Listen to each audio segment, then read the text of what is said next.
Je m'appelle Lia et je suis Fanny. Et nous allons parler avec de l'armistice. Hey.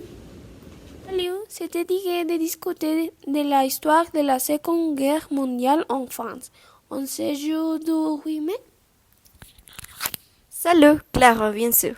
Le 8 mai est un jour très important pour la France. C'est la commémoration de la chute de la Seconde Guerre mondiale en Europe. C'était en 1945 lorsque l'Allemagne nazie a capitulé.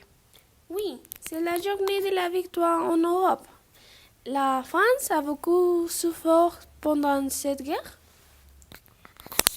Absolument. La France a été occupée par les nazis de 1940 à 1944.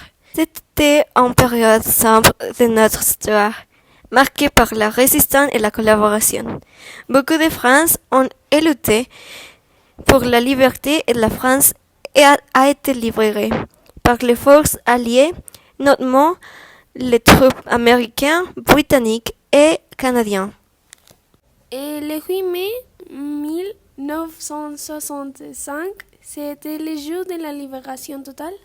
Non, pas tout à fait.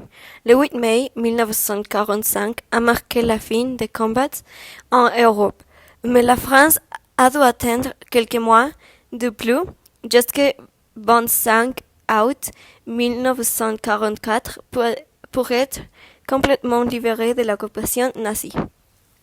C'est intéressant.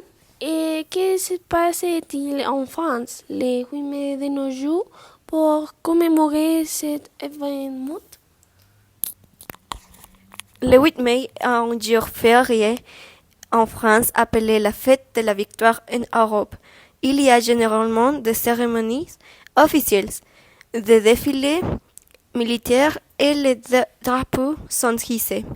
C'est un jour où l'on se souvient de ceux qui ont perdu la vie pendant la guerre.